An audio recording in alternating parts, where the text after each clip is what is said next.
우리 오늘 모임에 처음 오신 분들을 잠깐 소개할까 봐요. 그동안 우리가 3개월 동안 함께 모였는데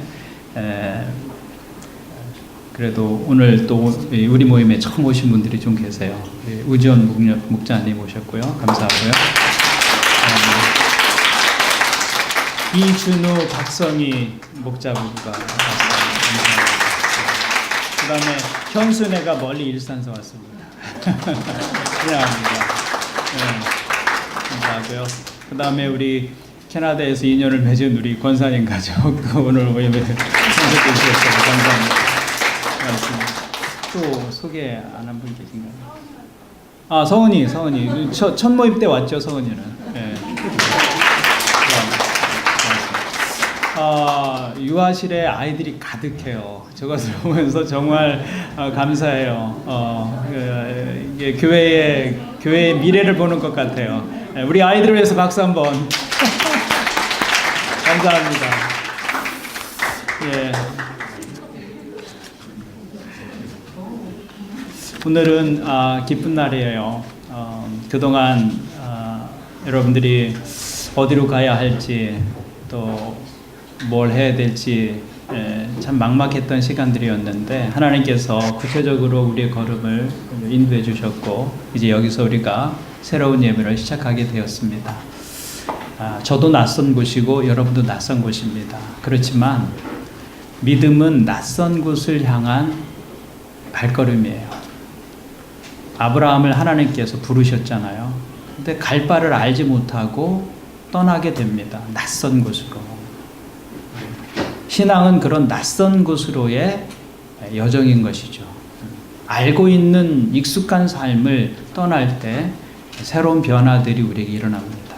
저는 여러분들이 더 함교회를 통해서 새로운 인생의 변화를 경험하고 또 하나님의 이끄심을 좀 더 구체적으로 경험하는 그런 신앙의 축복들이 있기를 간절히 소원합니다.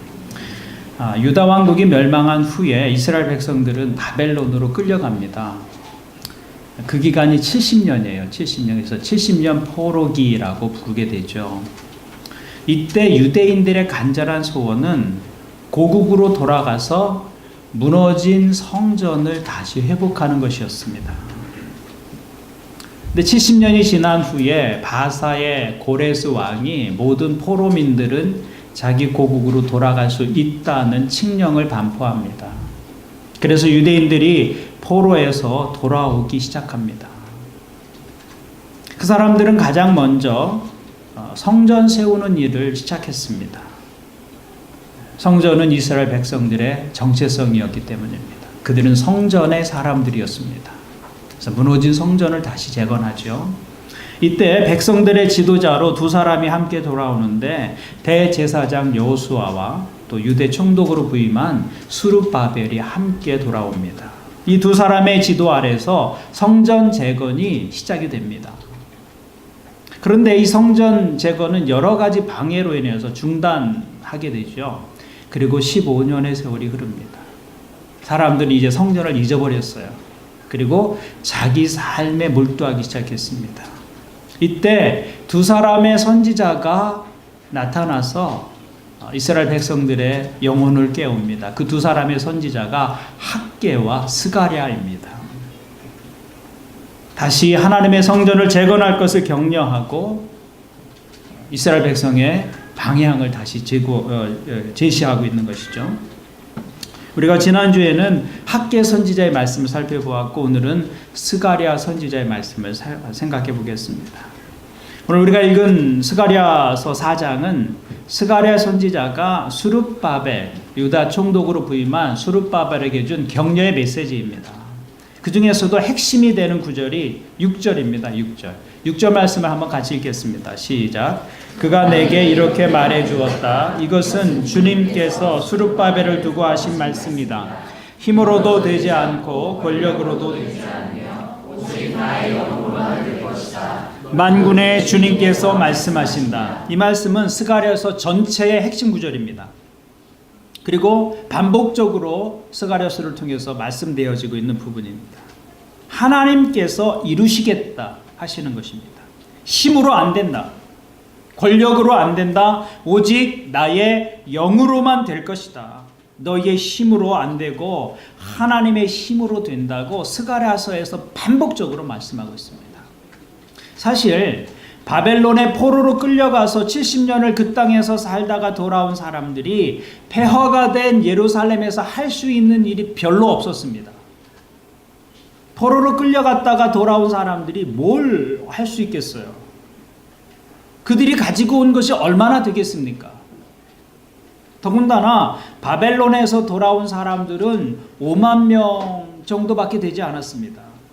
솔로몬 시대에 솔로몬 성전을 짓기 위해서 동원된 사람의 수가 20만 명이었습니다. 감독하는 사람의 수가 3,300명이었어요. 그리고 그때는 이스라엘의 국군이 가장 왕성한 때였습니다. 사방에서 조공을 들고 다윗을 찾으러 왔고 솔로몬을 찾으러 왔어요. 그런데 지금은 다 망하고 폐허가 된 상황입니다. 돌아온 사람도 5만이 채 되지가 않습니다. 그들이 할 수 있는 일이 별로 없었습니다. 그래서 이는 힘으로도 안 되고 권력으로도 안 되는 것이다. 그렇게 말씀하고 있는 거예요. 그러나 하나님의 약속이 무엇입니까? 하나님이 그들을 도구로 삼아서 하나님이 계획하신 일을 반드시 이루시겠다고 말씀하시는 것입니다. 그래서 이 말씀이 스가랴서의 주제입니다. 힘으로도 되지 않고 권력으로도 되지 않으며 오직 나의 영으로만 될 것이다.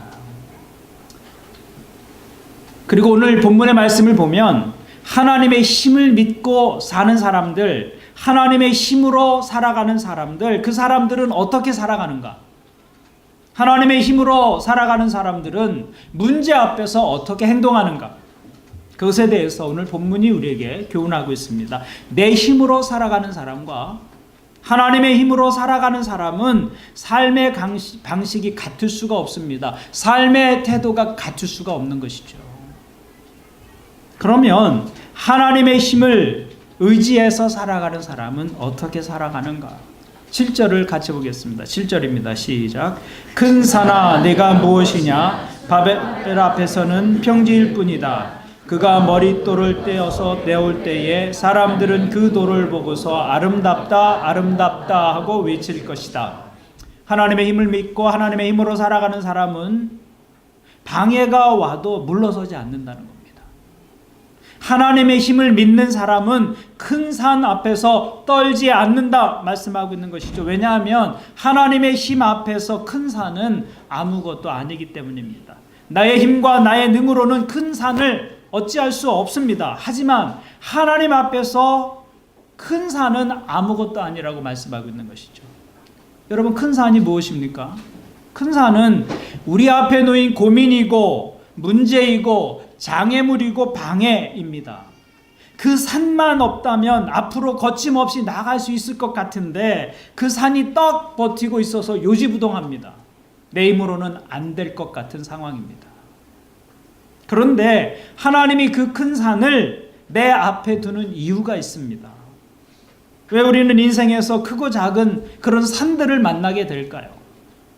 내가 그 산에 도달하기 전에 하나님이 그 산을 깎아서 평지로 만들어 놓으면 안 되는 것일까요? 하나님 그런 능력이 있으신 분이신데 내가 피곤해지기 전에 하나님께서 그 일을 미리 해결해 주시고 미리 없애 주시면 안 되는 것입니까?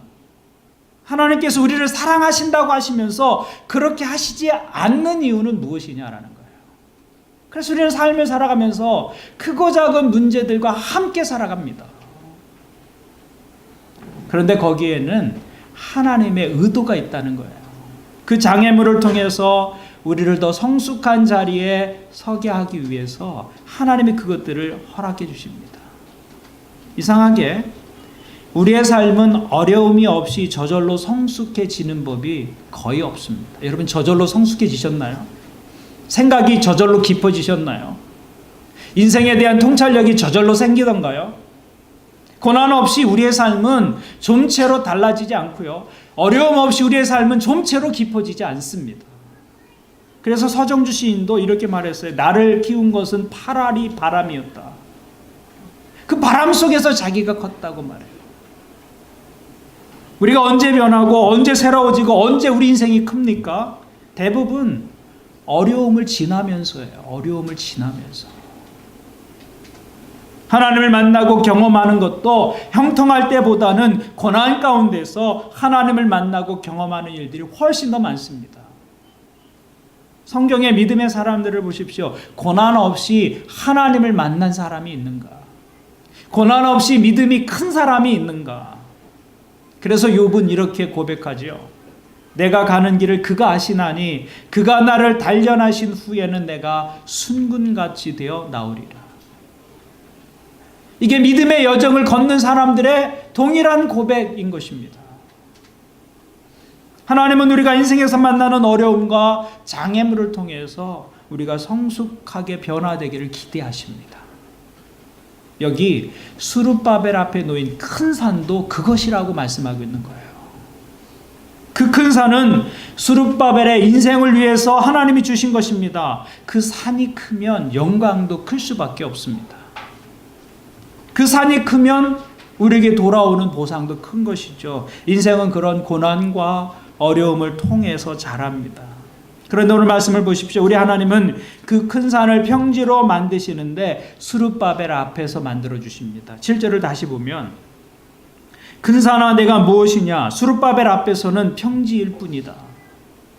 개역 성경에는 큰 산아 내가 무엇이냐? 내가 수룹바벨 앞에서 평지가 되리라 이렇게 말합니다. 하나님은 그 큰 산이 평지가 되게 하시는데 수룹바벨 앞에서 평지가 되게 하십니다. 그렇게 함으로 수룹바벨을 높여주셨습니다. 이게 하나님이 행하시는 일이에요. 하나님께서 바로 왕이 하나님께 무릎 꿇게 하셨는데 모세와 아론 앞에서 무릎 꿇게 하셨습니다. 하나님은 느부갓네살 왕이 하나님 앞에 무릎 꿇게 하셨는데 그 느부갓네살을 다니엘과 세 친구 앞에서 하나님을 인정하게 만듭니다. 그것들은 모두 상대하기 벅찬 큰 산들이었습니다. 포로로 끌려간 사람들이 제국의 대왕인 느부갓네살을 어떻게 상대하겠습니까? 그 땅에 노예로 살던 히브리 민족들이 바로 왕을 어떻게 상대하겠어요? 그 산들은 상대하기 벅찬 큰 산들이었다는 것이죠. 그런데 하나님은 그 산들이 평지가 되게 하셨습니다. 그렇게 함으로 믿음의 사람들을 높여주시는 하나님의 일하심을 보게 되는 것이죠. 산이 크면 영광도 큰 것입니다. 다윗이 위대한 용사가 된 것은 골리앗 때문입니다. 누구도 감당할 수 없었던 거인 골리앗, 아무도 대결하기 싫어하는 그 골리앗 때문에 다윗이 인정을 받게 됩니다. 골리앗이 없었다면 다윗도 없는 것이죠. 큰 산이 있었기 때문에 다윗이 있을 수 있었다는 것입니다. 모세도 마찬가지입니다. 바로 왕이 없었다면 모세도 없었을 것입니다. 다니엘도 마찬가지입니다. 느부갓네살 왕이 없었다면 다니엘도 없었을 것입니다. 그들에게 큰 산이 있었기 때문에 큰 영광도 있게 된 것입니다. 여러분, 이것이 하나님이 사람들 속에서 일하시는 방법이고 하나님께서 사람들을 높여주시는 방법이다. 그러므로 큰 산이 무엇이냐? 하나님께서 우리를 존귀하게 하기 위해서 준비해 놓은 것이다 라고 믿음의 눈으로 볼 필요가 있다는 것이죠. 우리 하나님이 아십니다. 큰 산이 우리에게 얼마나 부담이 될 거라는 거 하나님 다 아십니다. 하나님이 그 산을 지날 때 우리가 얼마나 큰 어려움을 당할지 하나님 이미 다 아신다고요. 그럼에도 불구하고 하나님이 우리 인생에 그 큰 산을 허락하시는 이유는 우리로 하여금 그 영광과 승리의 기쁨을 누리게 하시려고 그 큰 산을 허락하신다는 것이죠. 내 힘으로 싸우는 사람은 그 큰 산 앞에 움츠려들 수밖에 없습니다. 그러나 하나님의 힘으로 사는 사람은 그 큰 산 앞에서 물러서지 않는다는 것이죠. 그것이 믿음의 모습이다라고 말하고 있는 것입니다. 전 여러분들이 이 믿음의 사람들이 되기를 바랍니다. 우리가 한 산을 넘었어요. 그래서 우리가 이런 하나님의 일하심을 보게 되는 것입니다. 그런데 중요한 것은 그런 모든 사람들이 그 산과 같은 인생의 장애물들을 지나면서 과연 성숙해지느냐라는 것이죠. 과연 성숙해지느냐. 고난 자체가 하나님에 대한 경험으로 인도하고 있는가? 꼭 그렇지만은 않습니다. 고난이 모든 사람을 성숙으로 인도하는 것 아닙니다. 어떤 사람은 고난 앞에서 무너집니다. 어떤 사람은 고난 앞에서 시험에 듭니다. 주저앉고 무너지고 맙니다. 환란이 온다고 해서 그 환란을 겪는다고 해서 모두가 다 하나님을 만나는 것은 아닙니다. 어떤 사람은 고생은 고생대로 하고 하나님으로부터 더 멀어지는 경우도 있습니다. 그러면 누가 고난과 어려움을 통해서 하나님을 경험하게 되느냐라는 것이죠. 누가 인생의 장애물을 넘으면서 더 큰 영광을 얻게 되느냐라는 것입니다. 그것은 기도하는 사람들이다라는 것입니다. 우리 인생에 큰 산도 있지만 큰 산을 이길 무기도 있습니다. 자기 힘만으로 인생을 항상 이기며 사는 사람은 아무도 없습니다. 여러분 인생을 돌아보세요. 내 힘만으로 인생의 모든 산을 넘었다. 그렇지 않습니다. 누군가의 도움이 있었고 알지 못하는 분의 도움이 있었다고요. 내 인생에는 내가 풀 수 없는 문제가 있습니다. 그런데 하나님께서 우리에게 주신 축복이 무엇입니까? 그것은 기도라는 것이죠. 기도. 그래서 예수님께서 친히 이렇게 말씀하셨습니다. 내가 진정으로 너희에게 말한다. 누구든지 이 산더러 번쩍 들려서 바다에 빠져라 하고 말하고 마음에 의심하지 않고 말한 대로 될 것을 믿으면 그대로 될 것이다. 그대로 이루어질 것이다. 그러므로 나는 너희에게 말한다. 너희가 기도하면서 구하는 것은 무엇이든지 이미 그것을 받은 줄로 믿어라. 그리하면 너희에게 그대로 이루어질 것이다. 큰 산이 있다고 말씀하세요. 그러나 기도할 수 있다는 것이죠. 큰 산을 향해서 번쩍 들려서 바다에 빠져라. 그렇게 기도할 수 있다는 것입니다. 하나님 앞에. 우리는 유한합니다. 하나님은 무한하신 분이시죠. 우리는 가진 것이 부족할 때가 있습니다. 그러나 하나님은 풍성하신 분이십니다. 우리에게 능력이 없습니다. 그러나 하나님은 전능하신 분이십니다. 그 둘 사이를 연결해 주는 게 무엇이냐? 그것이 기도다라는 것이죠. 기도. 그래서 우리가 하나님을 아버지라고 부르는 순간 내 문제는 하나님 아버지의 문제가 되는 것입니다. 우리 아이들이 아빠라고 부르는 순간, 은우가 아버지 부르는 순간 은우의 문제는 저의 문제가 되는 거예요. 더 이상 고민하지 않아요. 저의 문제입니다. 그것이 기도할 때 일어나는 일이라는 거예요. 하나님을 향해서 아버지라고 부를 때 우리의 문제는 하나님의 일이 되는 것이죠. 그래서 성경에 가장 많이 등장하는 약속 가운데 하나가 기도의 약속이에요. 기도의 약속. 하나님께 구하라. 그러면 주신다. 그러므로 여러분 하나님께 구하세요. 구하는 것을 주저하지 마십시오. 기도는 우리의 일을 하나님의 일이 되게 합니다. 기도할 때 우리는 하나님을 경험하게 됩니다. 그래서 기도를 통해서 우리의 고난은 하나님이 우리를 구원해 주신 이야기로 바뀝니다. 기도를 통해서 우리의 어려움은 하나님이 우리를 도우신 이야기로 바뀌게 되는 것이죠. 기도를 통해서 내 앞에 큰 산과 같은 장애물은 나의 영광으로 바뀌게 되는 것입니다. 이것이 믿음이 우리에게 가져다주는 축복입니다.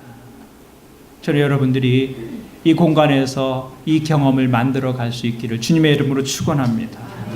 나와서 기도하십시오. 그리고 여기에서 산이 옮기는 것을 경험하는 겁니다. 하나님이 내게 놀라운 일을 행하시는 것을 함께 경험하는 것이죠. 오늘 예배하는 여러분들에게 이런 영적 경험이 있기를 주님의 이름으로 축원을 드립니다. 아멘. 실제로 하나님의 힘을 믿고 일하는 사람은 시작한 일을 끝까지 해낼 수 있다는 거예요. 우리가 어떤 일을 시작할 때 가지는 염려가 무엇입니까? 마칠 수 있을까?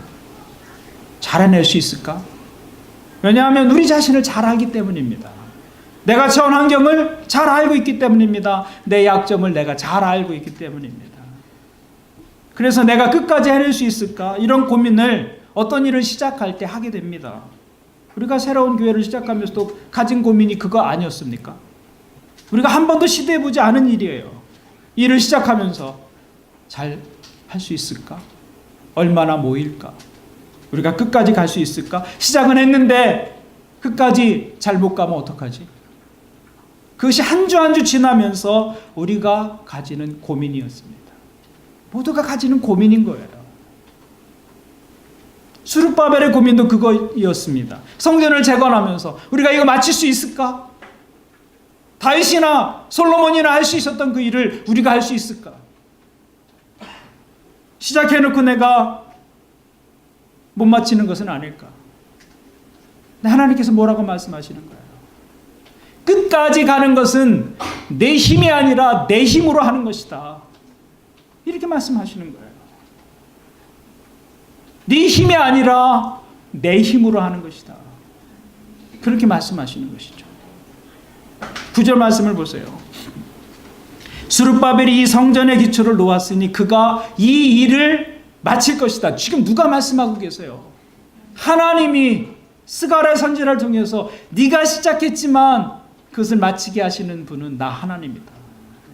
그때야 비로소 너희는 만군의 주님께서 나를 너희에게 보내셨다는 것을 알게 될 것이다. 스가랴가 이 말을 전하면서 그가 완공되는 날 이 말이 하나님께로부터 온 말인 것을 내가 알게 될 것이다. 이렇게 말씀하고 있는 것입니다. 이 일을 누가 마칠 것이다 라고 말씀하세요? 스룹바벨을 통해서 내가 할 것이다 이렇게 말씀하고 있는 거예요. 그가 이 일을 마칠 것이다. 여기에는 하나님의 의지가 담겨 있는 것입니다. 하나님의 의지. 여러분 이게 중요한 거예요. 스룹바벨은 스스로의 힘과 자원으로 성전의 역사를 마칠 수 없었습니다. 그러나 하나님께서 함께 하심으로 그 일을 끝까지 해낼 수 있었다는 것이죠. 하나님께서 함께 하시면 큰 산도 무너지고 아무리 불가능한 일이라도 끝까지 감당할 수 있게 된다. 성경에 있는 사람들을 보십시오. 이 사람들은 모두 자기 힘으로 어떤 일을 끝까지 해낼 수 없는 사람들이었습니다. 그렇게 강한 사람들이 아니었습니다. 모세를 보세요. 스스로 몇 번이고 하나님 앞에서 나 일 그만두겠습니다. 다른 사람 시키십시오. 반역하는 사람들로 인해서, 불평하는 사람들로 인해서, 자기의 부족함을 인해서 하나님 앞에 차라리 나를 죽여주십시오라고 소원할 정도였어요. 엘리야도 하나님의 일을 하다가 나 더 이상 못하겠다고, 차라리 여기서 죽는 게 낫겠다고 그렇게 불평했던 사람이었습니다. 다윗도 그랬고 베드로도 그랬습니다. 다윗은 하나님의 일을 하다가 흉악한 범죄를 저지릅니다. 끝마칠 수 없는 사람이었어요. 베드로도 하룻밤에 사랑하는 주님을 3번이나 부인합니다. 자기 힘으로 도저히 제기할 수 없는 사람이었습니다. 그런데 하나님께서 이 사람들을 중간에 탈락하도록 허락하지 않으셨습니다. 하나님의 의지입니다. 그래서 사도 바울은 이렇게 고백합니다. 선한 일을 여러분 가운데서 시작하신 분께서 그리스도 예수의 날까지 그 일을 완성하시리라고 나는 확신합니다. 누가 완성한다고 말씀하세요? 선한 일을 여러분 속에서 시작하신 그분께서 이 일을 완성하실 것이다. 주님, 사도 바울이 우리에게 말씀하고 있는 것이죠. 우리 안에서 선한 일을 시작하신 하나님은 그 일을 완성하기까지 멈추지 않으신다라는 것입니다. 그래서 우리는 모두 하나님의 손에 의해서 마지막까지 가게 되어 있습니다. 아멘. 여러분 그걸 믿으세요. 여러분의 의지로 가는 거 아닙니다. 하나님의 손 안에 우리가 있기 때문에 너희를 내 손에서 빼앗을 자가 없다고 주님께서 말씀하고 있는 것이죠. 믿음의 사람들 모두 하나님의 선한 의지 속에 있었던 사람들입니다. 여러분 자신도 그 하나님의 의지 속에 있음을 믿으시기를 바랍니다. 우리가 믿음으로 하나님의 자녀가 되는 순간 우리는 하나님의 의지 속에 들어가 있는 거예요. 하나님의 의지 속에. 그러므로 우리를 향한 하나님의 계획은 하나님의 손에 의해서 완성될 것입니다. 개인도 그렇고 교회도 마찬가지다. 내 힘과 내 능력에만 달린 이야기가 아닙니다. 하나님의 의지에 달린 문제다. 이사야서 46장은 이렇게 말씀합니다. 내가 말하였은즉 반드시 이룰 것이다. 계획하였은즉 반드시 시행하리라. 하나님의 의지입니다. 여러분 가운데 혹시 큰 산을 만나서 힘드신 분이 계시지 않습니까? 넘어져서 다시 일어날 시도조차 하기 어려운 우리 청년들 중에도 여러 번 실패를 경험하면서 낙심하는 친구들이 있어요. 맞습니다. 우리의 힘으로는 다시 일어나기가 어려워요. 못 일어날 수도 있다고요. 그런 상황이 우리에게 벌어질 수 있습니다. 우리 힘으로 끝까지 가지 못합니다. 그러나 바로 그때가 하나님의 약속을 기억해야 할 때입니다. 내가 말하였은즉 반드시 이룰 것이요 계획하였은즉 반드시 시행하리라. 선한 일을 여러분 가운데서 시작하신 분께서 그리스도 예수의 날까지 그 일을 완성하시리라고 나는 확신합니다. 그러므로 우리는 주님이 주시는 힘으로 끝까지 갈 수 있다. 스가랴가 격려하고 있고 사도 바울이 격려하고 있는 것입니다. 우리는 하나님의 의지 속에 있다. 성경을 통해서 하나님 우리를 격려하고 있는 것이죠. 우리가 해야 할 일은 그 하나님과 어떤 상황에서든 동행하는 삶을 사는 것입니다. 우리의 어려움보다 하나님의 의지가 더 강합니다. 우리의 상황보다 하나님의 의지가 더 큽니다. 그럼 이것을 우리가 믿는 거예요. 우리가 어떤 일을 할 때 이 하나님을 우리의 계획 속에 고려해야 하는 것이죠. 그것이 믿음이다라는 것이죠. 믿음은 우리를 하나님의 의지와 하나님의 계획 속에 있게 하는 것입니다. 그래서 하나님의 뜻 안에 있을 때 우리는 우리의 한계를 넘어서 갈 수 있는 것이죠.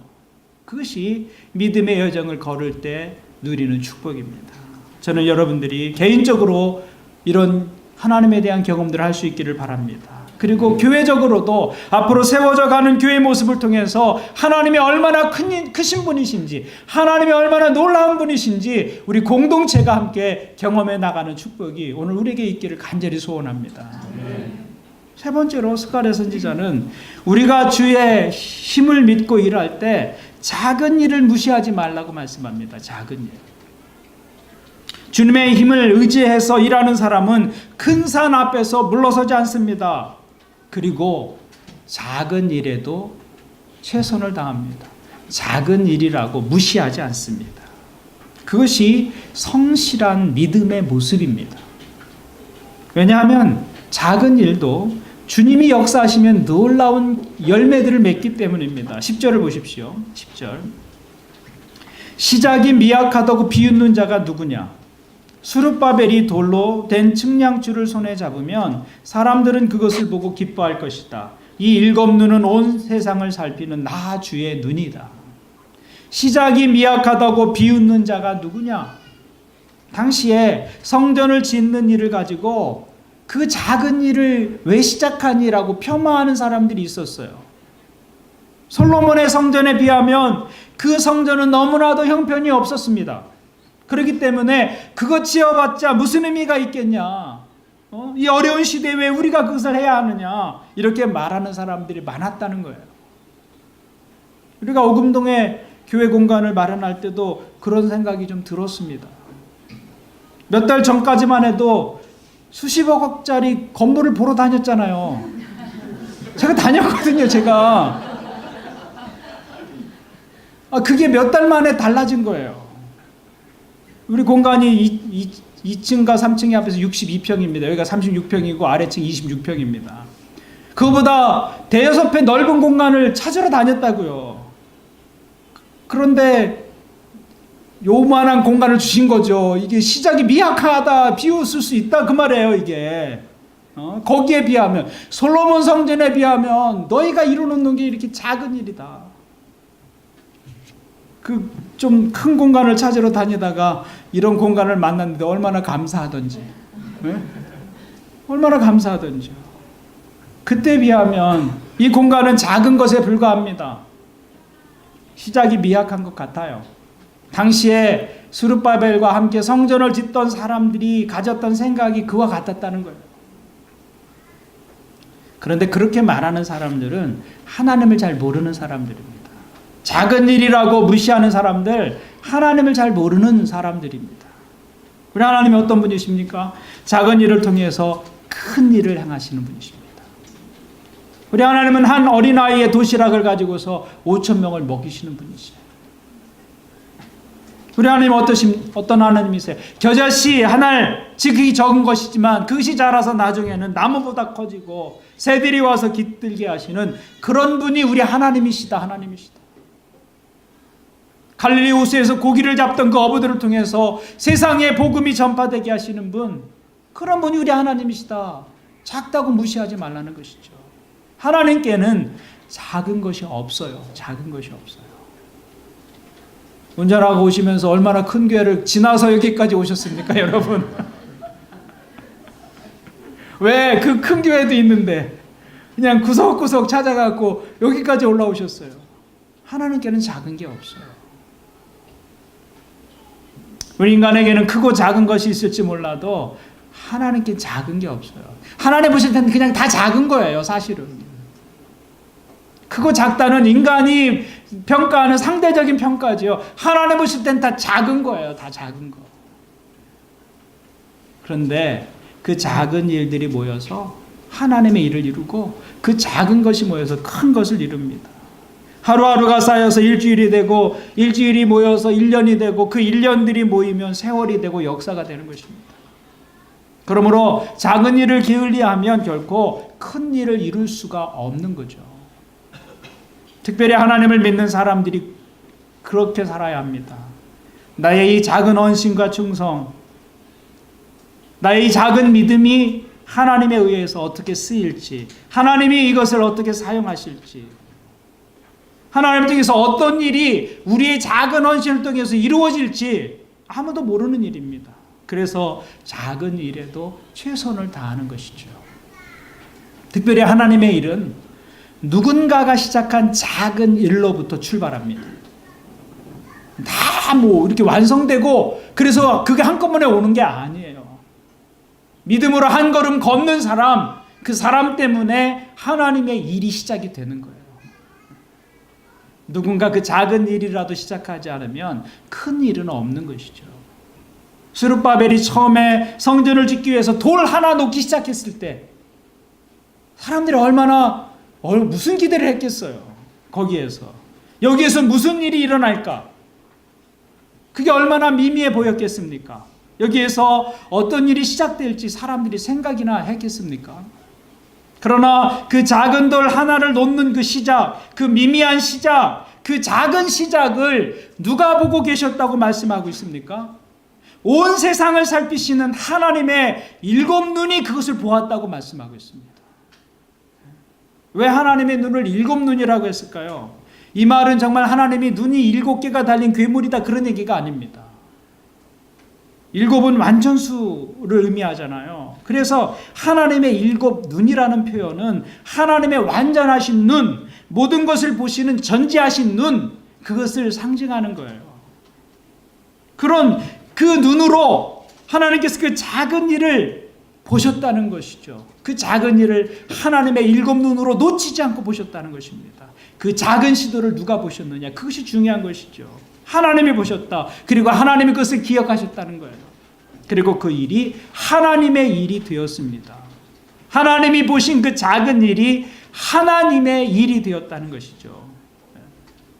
왜 그렇습니까? 골로새서 말씀을 보면 이렇게 말씀합니다. 무슨 일을 하든지 사람에게 하듯이 하지 말고 주님께 하듯이 진심으로 하십시오. 여러분은 주님께 유산을 상으로 받는다는 사실을 기억하십시오. 여러분이 섬기는 분은 주 그리스도이십니다. 성경이 말씀하고 있는 게 무엇입니까? 하나님의 일을 크다 작다로 구분하지 말라는 거예요. 크니까 하나님의 일, 이건 작으니까 인간의 일, 그런 게 아니라는 거예요. 성경은 무슨 일을 하든 주께 하듯 하라. 그 일을 통해서 너희가 섬기는 분은 하나님이시다라고 말씀하고 있는 것이죠.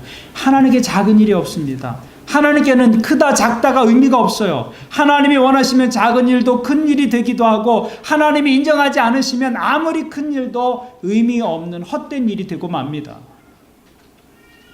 하나님은 오히려 우리가 생각하기에 작다고 생각하는 그 일에 충성할 때 더 기뻐하십니다. 작은 일에 충성하는 것이 진짜 충성하는 것이기 때문입니다. 작은 일에 성실한 것이 진짜로 성실한 것이죠. 그래서 천국은 작은 자들의 곳입니다. 소자들의 자리예요. 천국은 작은 자들의 장소다. 그래서 어린아이와 같이 되지 않으면 너희가 하나님 나라에 들어가지 못할 것이다. 한 사람 그 소자에게 냉수 한 그릇 베푼 것, 그것을 기억하는 곳이 천국입니다. 그 작은 일을 기억하신다고요. 천국은 작다고 무시하는 곳이 아닙니다. 그래서 저는 천국이 정말 좋습니다. 작다고 무시하지 않으세요. 얼마나 감사한지. 천국은 지극히 작은 것에 관심을 기울이는 거예요. 지극히 작은 일을 일곱 눈으로 보시는 곳, 거기가 천국이다. 그러므로 주님의 힘을 믿고 일하는 사람들은 작은 일을 무시하지 않습니다. 주님이 역사하시면 그 작은 일이 놀라운 일이 되기 때문입니다. 그러면 우리는 어떻게 해야 하는가? 10절을 보겠습니다. 다시 한번 같이 읽을까요? 시작.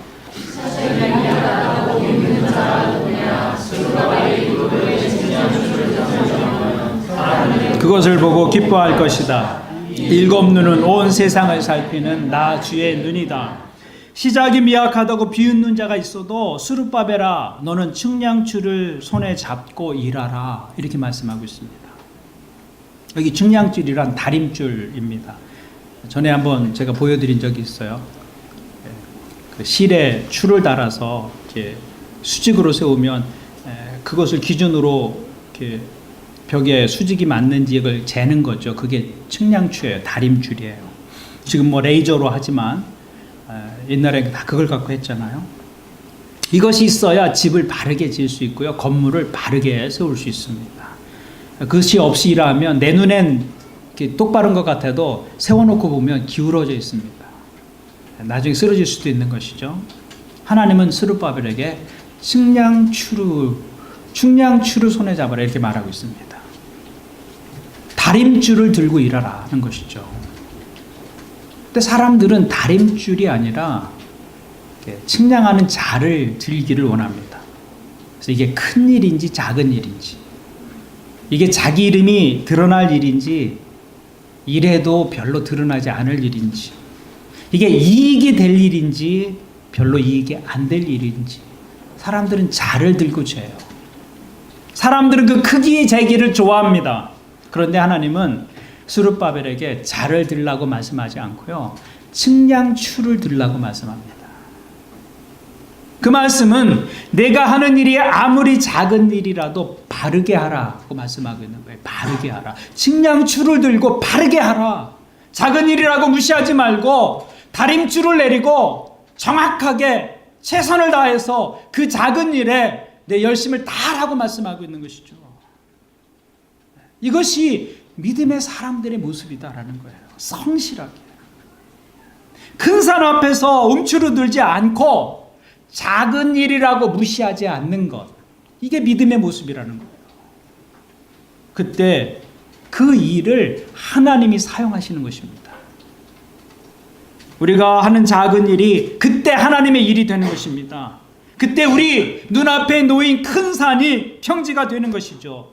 포로에서 돌아온 사람들이 다시 세운 그 성전을 사람들은 스룹바벨 성전이라고 부릅니다. 스룹바벨 성전. 스룹바벨이 다림줄을 놓고 한 장 한 장 쌓은 돌이 마침내 성전이 되었기 때문입니다. 여러분, 삶에 이런 경험을 하면서 살아가는 거, 그게 축복인 거예요. 갑자기 뭐 큰 게 오는 것이 아니라, 큰 산이 놓여 있어도 오늘 작은 일을 바르게 감당하는 거예요. 하나님은 그 일을 통해서 일하신다. 큰 산이 평지가 되게 하신다고 말씀하고 있는 것이죠. 우리가 이제 이곳에서 새롭게 교회를 시작합니다. 이제까지의 일들은 감당할 만한 일이었어요. 12주 동안 우리가 느헤미야 센터에서 예배 드렸는데, 느헤미야에서도 우리에게 호의적으로 장소를 제공해 주었고 모이는데 어려움 없었습니다. 물론 장소가 생소해서 좀 힘들긴 했지만 그래도 지금까지 일들 감당할 만한 일이었습니다. 그런데 이제 우리에게 큰 산도 있을 것입니다. 여러분, 그것을 믿으십시오. 큰 산도 있을 것입니다. 넘기 어려운 문제도 있을 것입니다. 그거는 피할 수 없어요. 그렇지만 하나님의 약속이 무엇입니까? 우리의 믿음과 기도로 내가 일할 것이다. 하나님이 일하실 것이다. 그것이 우리가 가진 믿음이에요. 우리가 가진 자산은 그거예요. 우리가 어떤 일을 결정할 때, 어떤 일을 진행할 때 계산기나 자 대신 다림줄을 드는 거예요. 작은 일이라고 무시하거나 가볍게 여기지 않고 바르게 하는 거예요. 바르게. 그러면 그 일을 하나님이 큰 일이 되게 하시고 그 일을 통해서 하나님 일하신다는 것이죠. 그것이 다림줄을 들고 일하는 사람들의 모습이다라는 것입니다. 저는 우리 교회가 이제 시작하면서 자를 들고 일하기보다는 우리 모두가 다림줄을 들고 일하는 사람들이 되기를 바랍니다. 여러분 개인의 일도 그렇게 하는 것이고요. 하나님의 일도 그렇게 하는 것입니다. 그럴 때 하나님은 우리 앞에 놓인 큰 산도 평지가 되게 하실 것입니다. 우리가 아는 작은 일을 통해서 하나님은 놀라운 일을 행하실 것입니다. 저는 오늘 새 예배당에서 예배하면서 그런 기대를 갖게 됩니다. 그리고 여러분들을 그 기대로 초청합니다. 그리고 우리 함께 그 하나님의 일하심을 만들어가는 이 복된 여정을 함께 걸어갈 수 있기를 주님의 이름으로 또 요구하고 축원합니다. 아멘. 기도하겠습니다. 우리 함께 말씀을 가지고 기도할까요? 하나님 아버지, 우리에게 새로운 시작을 주셔서 감사합니다. 미미한 시작일 수 있습니다. 누구는 그렇게 말할 수 있겠죠. 그러나 하나님께는 작고 큰 일이 없습니다. 하나님 우리에게 요구하시는 것은 다림줄을 들고 성실하게 하나님을 의지해서 바르게 그 일을 하라. 여러분 개인적으로도 그렇게 살 때 하나님이 복 주실 것입니다. 교회도 하나님 앞에서 그런 자세로 하나님의 일을 감당할 때 하나님의 놀라운 일을 우리를 통해서 행하실 것입니다. 이제 시작인데 하나님 우리 앞에 큰 산이 있을 수도 있습니다. 넘기 어려운 문제가 있을 수도 있습니다. 여러분 개인이 그런 상황 속에 있을 수도 있습니다. 그렇지만 하나님을 부르십시오. 하나님을 찾으십시오. 하나님께 더 가까이 나아가려고 하나님을 부르십시오. 그러면 하나님이 우리의 일을 마치게 해주실 것입니다. 이 일을 끝마치게 하는 것은 내 힘이 아니라 내 힘이다라고 말씀하십니다. 하나님, 우리가 그 하나님을 만나고 경험하게 도와주십시오. 개인적으로도 교회적으로도 그 크신 하나님에 대한 경험들을 오늘 우리 가운데 허락해 주십시오. 우리 함께 말씀을 가지고 한 목소리로 기도하겠습니다. 하나님 아버지 감사합니다. 오늘 우리에게 여기 이곳에서 예배할 수 있도록 불러주셔서 감사합니다. 하나님, 작은 공간, 작은 공동체, 그러나 하나님 오실 때 여기는 피로 값주고 사신 교회이고 피로 값주고 사신 영혼들입니다. 우리는 작지 않습니다. 하나님 한 영혼 한 영혼에 의해서 일곱 눈으로 우리를 바라보고 계십니다. 하나님의 관심이 여기를 향하고 있습니다. 하나님과 그것을 기억하면서 하나님 앞에 믿음으로 살아가고 믿음으로 결정하고 믿음으로 행하는 하나님의 사람들이 되게 주님 도와주옵소서. 시작이 미약하다고 우리를 비난하는 사람들이 있을 수 있습니다. 하나님, 그러나 하나님 앞에서 우리에게 주어진 것들은 하나님 크다 작다의 판단이 아니라 그 작은 일, 내게 주어진 일을 성실하게 바르게 최선을 다해서 열정으로 감당해내는 일입니다. 하나님, 우리는 그런 교회 또 그런 인생을 살기를 원합니다. 하나님 아버지, 우리를 통해 일하여 주시옵소서. 몸된 교회를 통해서 하나님 놀라운 일들을 행하여 주시옵소서. 수르바벨 앞에 큰 산이 평지가 되게 하신 하나님, 이제 앞으로 행하실 주님을 기대합니다. 지금 여기서 기도할 때 들으시고 응답하여 주시옵소서. 함께 수고한 자들을 주님 기억해 주시고 하나님, 우리가 이 일의 증인이 되게 도와주시옵소서. 감사를 드립니다.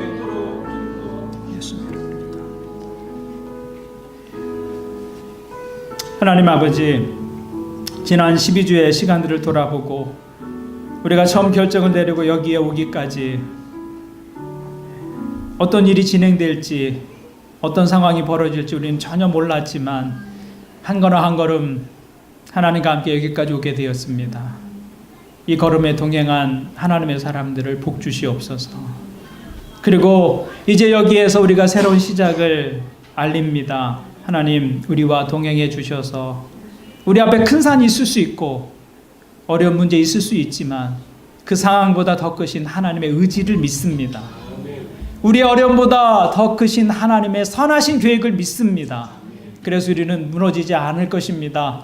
우리는 주저앉지 않을 것입니다. 하나님, 그 믿음으로 우리가 예배를 시작하고 하나님과 함께 새로운 일들을 시작합니다. 동행해 주시고 더 놀라운 일들을 우리 각 사람이 경험할 수 있도록 도와주옵소서. 예수님의 이름으로 간절히 기도하옵나이다. 아멘.